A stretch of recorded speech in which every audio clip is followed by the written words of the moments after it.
Hello, everyone. Welcome to another Daily Jim. It's Monday, February 5th, 2024. Today, I want to talk about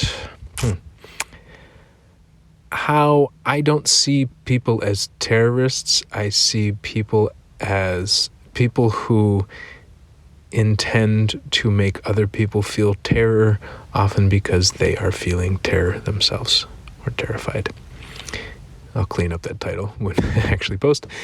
So, this came about because I was reading something on Twitter. It was talking about how many people have been killed in Palestine and how many people have been killed in Israel and Gaza, these areas. And it got me thinking about something I watched on TV the other day.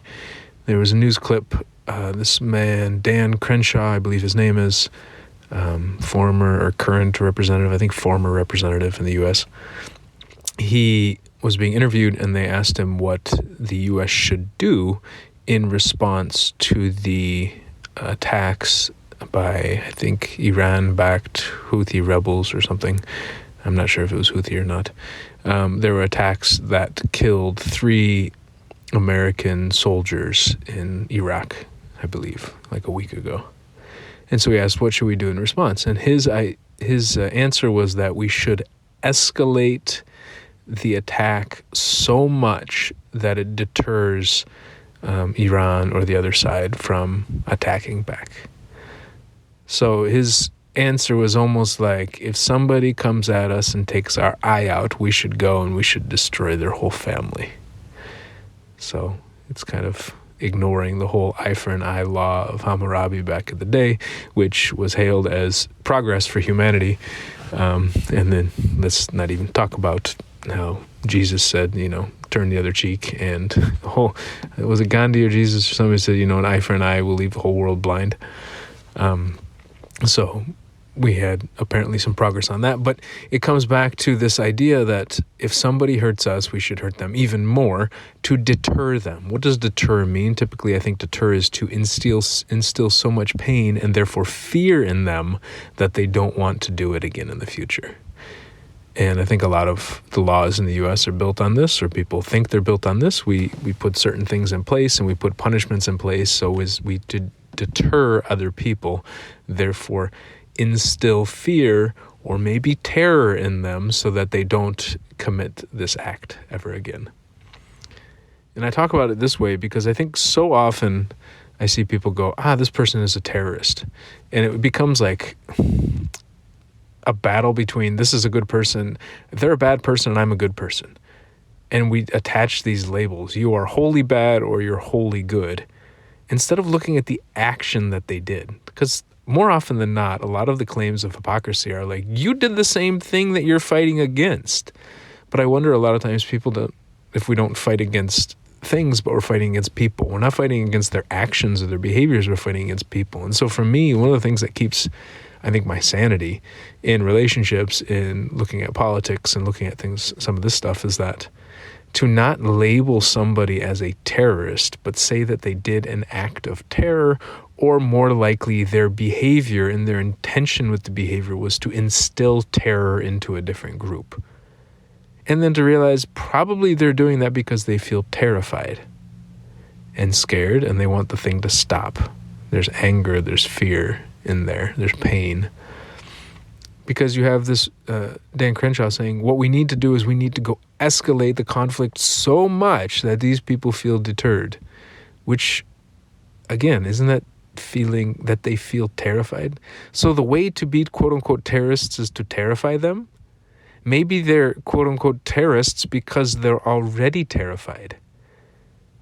So it reminds me of back in the day, John Oliver had an episode where I think he was playing clips from a kid from maybe Afghanistan, somewhere in that general vicinity, who was talking about how they were afraid of blue skies because that's when the drones would fly and drop bombs.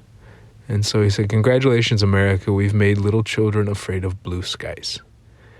And so even if you're living in Gaza and you aren't quote-unquote part of Hamas, if you're there and you see bombs dropping from the sky and your neighborhood's blowing up, how do you not feel terrified?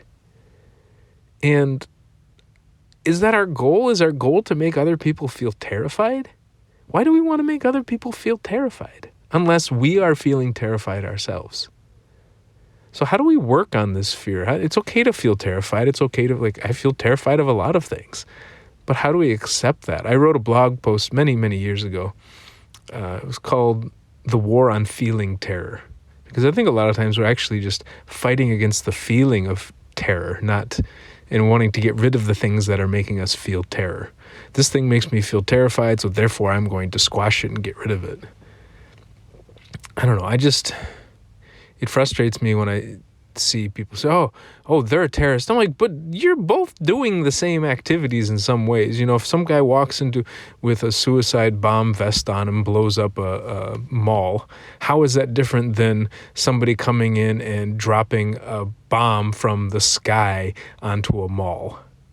I mean, and maybe it's not a mall, maybe instead it's a hospital, or maybe it's a neighborhood. Regardless, if I'm in a place where bombs are dropping from the sky, I'm probably going to feel terrified.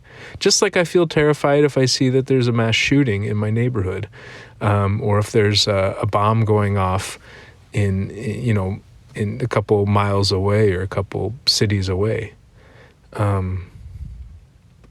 And so I think the labeling of people as terrorists doesn't necessarily help us come together and resolve the main problem, which I think the main problem is doing things in reaction to attacks. It's reacting and responding with the intention of causing other people to feel terrified. Why? Why are we doing that? It reminds me of when somebody gets hurt in a relationship and they go, well, I want him to know exactly how I feel. I'm like, well, why don't you tell him? Well, then he won't know exactly how I feel. He needs to feel it, or they need to feel it. I'm like, but you can just tell them how you're feeling. Oh, no, because they'll never understand, and they need to feel it. But even if you do the action, they're still not going to fully understand the exact same scenario. So why do it? Do you think it's going to relieve your sense of fear, your sense of, not necessarily. Honestly, if somebody punches me and I punch them back, I'm probably going to be more afraid now, because maybe they're going to come and punch me with 2 or 3 people, or maybe they're going to escalate it like Dan Crenshaw suggested. So for me, I really try so hard to look at behaviors and not at people's individual self-worth.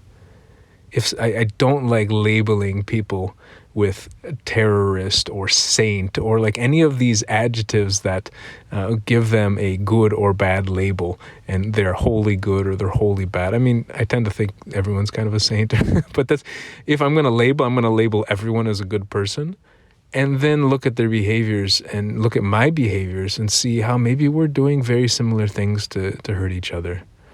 So I don't know if this helps you at all, but I just wanted to share a little bit more on my perspective as how I'm looking at some of this news cycle that comes out and talking about what's going on in some of these places, because I have friends on both sides of a lot of these conflicts. I have friends in Israel, I have Israeli friends, I have Palestinian friends, or we can say like Arab Israeli friends and Jewish Israeli friends. I have friends in Ukraine, I have friends in Russia, I have friends in lots of different places that are demonizing each other, and I'm frankly tired of it. And I wish we would just see the common humanity and recognize how we all are often contributing the same behaviors to cause the same feelings in the other side. All right. Well, that's 9 minutes. Oh, goodness, I'm going way too long on these things these days. So I'm going to try to tone it down to maybe 7 minutes tomorrow, and we'll go from there. So talk to y'all soon.